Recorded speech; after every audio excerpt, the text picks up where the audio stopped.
गौतम जी आज हैं इस जसरा ग्राम सभा में, मतलब ये बच्चों के किस प्रकार का आप कार्यशाला कर रहे हैं, इसका क्या उद्देश्य है या क्या लक्ष्य है इसका? सबसे पहले आपको बहुत बहुत धन्यवाद कि सोशल मीडिया के माध्यम से, इलेक्ट्रॉनिक मीडिया के माध्यम से यमुना पार की तहसील बारह का ही विकासखंड जसरा और विकासखंड जसरा स्थित है बहुजन बाहुल बस्ती जसरा ग्राम सभा है। ये जसरा ग्राम सभा में दौना ग्राम सभा के बच्चे, आपके बगल में पांडर का मजरा है कालिका कपूरवा के बच्चे और जसरा ग्राम सभा के लगभग 30-35 बच्चे यहाँ पे विगत 1 जनवरी से एक 26 दिवसीय प्रस्तुति परक तीसरी शीतकालीन जो है प्रबुद्ध पाठशाला का आयोजन यहाँ संचालित किया गया है। प्रतिदिन बच्चे यहाँ पे जो है कि लगभग 2 बजे से 6 बजे तक बच्चे यहाँ पे नृत्य है, नाटक है, गायन है, जो बहुजन साहित्य कला संस्कृति है या बहुजन समाज की जो संस्कृति विलुप्त होने के कगार पर है उसको पुनर्स्थापित करने की दिशा में विशेष करके प्रबुद्ध foundation, Devpati memorial trust, doctor Ambedkar welfare association दावा और बाबा साहेब शादी.com के साथ साथ आंदोलनकारी जो संगठन है डॉक्टर अंबेडकर वेलफेयर नेटवर्क डॉन, ये चारों संस्थाओं के संयुक्त तत्वाधान में ये 26 दिवसीय इन छोटे छोटे बच्चों के सृजनात्मक, कलात्मक और व्यक्तित्व विकास के लिए एक 26 दिवसीय प्रस्तुति परक प्रबुद्ध बाल शीतकालीन बाल रंग कार्यशाला का आयोजन किया गया। आपने जो पूछा इसका लक्ष्य क्या है, इसका उद्देश्य क्या है, ये कार्यक्रम का समापन कहाँ होगा, तो सोशल मीडिया के माध्यम से या इलेक्ट्रॉनिक मीडिया के माध्यम से जो भी साथी आपके यूट्यूब चैनल को देख रहे हैं या सोशल मीडिया को देख रहे हैं, हम सबसे पहले सभी साथियों को बता देना चाहेंगे कि बाबा साहेब की वैचारिकी में बाबा साहेब का 3 स्लोगन में पहला स्लोगन बाबा साहेब ने कहा है कि 10 भाषण सुनने से ज़्यादा प्रभावशाली होता है एक नाटक देखना। दूसरा बाबा साहेब ने कहा कि हम इस भारत देश की शासक कौमें हैं, हम भारत देश की हुक्मरान कौमें हैं, हम भारत देश के राजा रजवाड़े रहे हैं। तीसरी जो हम बात कहें कि ये जो डॉक्टर अंबेडकर वेलफेयर नेटवर्क डॉन की बात कही है कि डॉन का एक सूत्री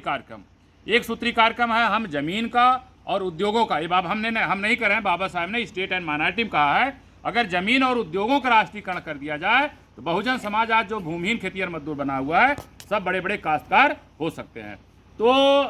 ये तीसरा स्लोगन बाबा साहब ने जो जमीन का राष्ट्रीयकरण की बात कही है। तीसरा के साथ साथ चौथा हम एक मुद्दा और जोड़ देना चाहेंगे, देश की आज़ादी के 78 सालों में हम जो अनुसूचित जात के लोग हैं, भले हम कितना भी पढ़ लिख करके आगे क्यों न बढ़ गए हों, हम क्यों न लखपति हो गए हों, हम क्यों न करोड़पति हो गए, लेकिन आज अस्पृश्यता की जो भावना है हमारे साथ छुआछूत का व्यवहार किया जाता है। ये जो हमने 4 स्लोगन आपको बताया है, इन 4 स्लोगन में पहला बाबा साहब ने जो कहा है कि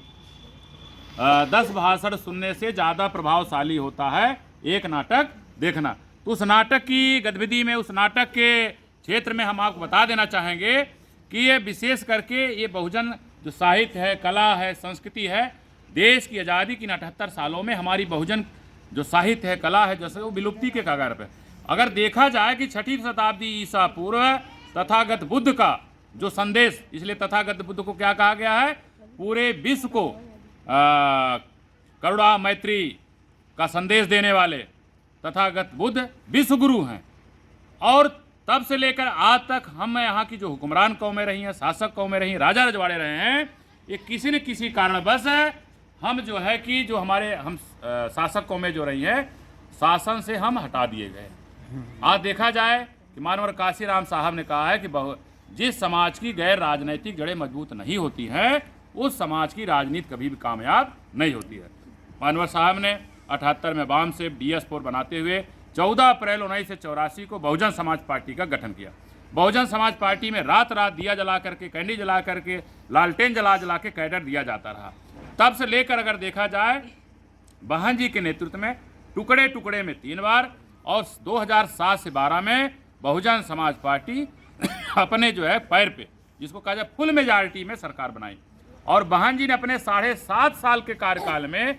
यहाँ पे चाहे कांग्रेस का शासन रहा हो, चाहे बीजेपी का शासन रहा हो, ये अपने 5 साल में, 10 साल में, 15 साल में या 25 साल में जो काम नहीं कर पाए, बहन जी 7.5 साल के काम में उन्होंने 70 साल का काम करके दिखाया। अगर आप लखनऊ जाइए, आप ग्रेटर नोएडा जाइए, तो बहुजन साहित्य कला और संस्कृति हमारा जो इतिहास है, बहन जी ने अपने संस्कृत के माध्यम से, अपने कला के माध्यम से, अपने शासन में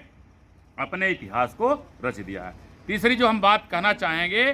कि बहुजन समाज, जैसे हम सब जो बेटी नाटक के माध्यम से बहुजन समाज को जो बताना चाहेंगे कि मानवर साहब ने बड़े संघर्षों के साथ 85% को एकजुट करने का प्रयास किया। एकजुट मतलब 6,743 जातियों को उन्होंने संगठित करने की बात करी। आज अगर देखा जाए कि बहुत सारे हमारे युवा लोग जो नेता बनना चाहते हैं, ये लोग जो है कि भीम आर्मी के प्रमुख या आज़ाद समाज पार्टी के जो प्रमुख हैं चंद्रशेखर रावण के पीछे पीछे टहल रहे हैं। चंद्रशेखर रावण क्या है? द ग्रेट चमार की बात कर रहा है। इसी तरह से हमारे अनुसूचित जात में पासी बिरादरी जो है, बिजली पासी, उदा देवी नाम लेते हुए द ग्रेट पासी की बात कर। अरे भाई मानवर साहब, अगर हम बाबा साहब की बात कहते हैं तो बाबा साहब ने जात विहीन वर्ग विहीन बात की बात कही। अगर आप बाबा साहब के अनुयायी है, फिर मानवर साहब ने जात जोड़ों की बात कही, जात को जोड़ करके एक बहुजन समाज की संकल्पना करी। मतलब हमको जातियों को छोड़ करके, जातियों को हाशिए पर रख करके हमें समाज बनाने की जरूरत है। जिस समय 6,743 जातियां एकजुट हो जाएंगी, हम जो अलग अलग खंडों में चमार है, पासी हैं, धोबी हैं, खटीक है, मुसहरा है, हेला है और जो 70-80 जातियां हैं जो अलग अलग खंडों में अपनी अपनी डफली, अपना अपना राग अलाप रहे हैं, इसको अब हमें किनारे कर देना है। हमें पुनः बहुजन समाज बनना है। जिस समय बहुजन समाज पुनः संगठित हो जाएगा तो निश्चित है बाबा साहब ने जो कहा कि हम यहाँ की शासक कौमें रही हैं, हम यहाँ के हुक्मरान कौमें रही हैं, हम यहाँ के राजे रजवाड़े रहे हैं, उसको बनने से कोई रोक नहीं सकता। ये छोटे छोटे बच्चे उसी विधा को, जब हमारे 85 में जो डेसिमल लगा के आज हम लोग 8.5 के माध्यम से घूम रहे हैं, अपना अपना स्लोगन लेके, अपना अपना झंडा लेकर के, अपना अपना बैनर लेकर के, हम लोग इस सांस्कृतिक कार्यक्रमों के माध्यम से उस डेसिमल को हटाना चाहते हैं। जिस समय डेसिमल हट जाएगा, ये छोटे छोटे बच्चे नित्य नाटिका के माध्यम से आप ये देखेंगे। जो हम आपको आह्वान करना चाहेंगे कि हम सब इस बार, अभी क्योंकि महाकुंभ चल रहा है, महाकुंभ में बाबा साहब की मूर्ति, जो बाबा साहब की मूर्ति हाईकोर्ट चौराहा पर स्थित है, वहाँ पे हम सब गणतंत्र मेला या जो है गणतंत्र महोत्सव मनाते। लेकिन आवागमन इस तरह डाइवर्ट कर दिया गया है कि हमारे यमुना पार के साथ ही, हमारे गंगा पार के साथ ही पता चला कि उस कार्यक्रम में शरीक न हो पाते। इसलिए हमने क्या किया कि आपके सोशल मीडिया के माध्यम से देना चाहेंगे कि हमने कार्यक्रम को थोड़ा प्रयागराज जो जिला है वहाँ से ट्रांसफ़र करके आपका यमुना पार की तहसील बारा का ही विकासखंड जसरा का एक मार्केट है जारी बाजार में चंद्रमुखी गेस्ट हाउस है। जो भी साथी आपके सोशल मीडिया को देख रहे हैं उनसे आह्वान करना चाहेंगे, जो बहुजन समाज के ऐसे लोग जो सेवाओं में हैं, जो कार्मिक हैं, उनको याद होना चाहिए अगर आप कार्मिक हैं, आपका जो अधिकार सुनिश्चित है या जिन अधिकारों के माध्यम से आप सेवाओं में हैं, वो भारतीय संविधान में आपका अधिकार सुनिश्चित किया गया, इसकी बदौलत आज सेवाओं में। इसलिए वर्तमान सरकार या इसके पहले सरकार जो भी है, देखा जाए कि 2 साल पहले इसी संविधान में आग लगाने का कथित कथित व्यवस्था के लोगों ने काम किया था और वो नहीं चाहते हैं कि बहन जी जो है सत्ता में आए। तो उस संविधान के सम्मान में 26 जनवरी 2025 को यमुना पार का जो विकासखंड जसरा का जो मार्केट जारी बाजार है, टाउन एरिया टाइप है, वो जारी बाजार में चंद्रमुखी गेस्ट हाउस है। चंद्रमुखी गेस्ट हाउस में जो भी संविधान के समर्थक हैं, जो संविधान को अपना धार्मिक ग्रंथ या हर प्रकार का ग्रंथ मानते हैं, ऐसे अम्बेडकरवादी साथियों से सपरिवार साथी मित्रों सहित हम आपको आमंत्रित करना चाहेंगे। आप सपरिवार साथी मित्रों सहित उस कार्यक्रम में या गणतंत्र मेला या गणतंत्र महोत्सव में पहुंच करके, सबसे पहले अगर 10 बजे आप पहुंच जाते हैं, हम सब 10 बजे से 12 बजे तक एक जो है गणतंत्र यात्रा, जिसको तिरंगा यात्रा कहते हैं, हम सब एक यात्रा पूरे जारी बाजार तक घूमेंगे, लोगों को संदेश देंगे बाबा साहब के सिद्धांत क्या है, उनके मिशन मूवमेंट क्या है, मानवर कहाँ से, हमारे बहुजन महापुरुषों का जो विचारधारा है उसको हम शोभा यात्रा के माध्यम से प्रचारित। उसके बाद हम लोग 12 बजे आएंगे, थोड़ा नाश्ता करेंगे। नाश्ता करने के बाद 12 बजे से 4 बजे तक ये छोटे छोटे बच्चे, आपको 30-35 बच्चे जो दिख रहे हैं, ये नृत्य के माध्यम से, नाटक के माध्यम से, गीत के माध्यम से ये अपने कार्यक्रम को प्रस्तुत करेंगे। इनका जो कार्यक्रम होगा, इस सांस्कृतिक कार्यक्रम के माध्यम से हमारा बहुजन समाज जो अंधविश्वास, पाखंड और कुरीतियों में जकड़ा हुआ है, निश्चित है इनके बच्चों का कार्यक्रम देख करके, इन बच्चों का कार्यक्रम देखकर मोटिवेट होगा और बहुजन समाज जो अलग अलग खंडों में टूटा है, निश्चित हो एकजुट होगा। जिस समय एकजुट हो जाएगा, ये छोटे छोटे बच्चे संकल्प लिए हैं, हम लोग गीत के माध्यम से, नृत्य के माध्यम से, नाटक के माध्यम से पूरे बहुजन समाज को पुनः संगठित करने का काम करेंगे। 10 साल लगेगा, 15 साल लगेगा, 20 साल लगेगा, अगर बहुजन समाज संगठित हो गया तो वह दूर नहीं कि बाबा साहब का जो सपना है, हम यहाँ के शासकों में हैं, हुक्रामन कनों हैं या राजे रजवाड़े हैं, तो निश्चित है इन बच्चों के माध्यम से हम लोग पुनः सत्ता पर काबिज हो सकते हैं। तो जो भी साथी इस यूट्यूब चैनल को देख रहे हैं उनसे आग्रह है, निवेदन है, आप इसको ज़्यादा से ज़्यादा शेयर करिए, ज़्यादा से ज़्यादा लाइक करिए, ज़्यादा से ज़्यादा सब्सक्राइब करिए और कमेंट बॉक्स में जा करके अपनी प्रतिक्रिया जरूर लिखें। और 26 जनवरी 2025 को आपको पूर्वाह्न 10 बजे जारी बाजार पहुंचना है, जहां पे हम लोग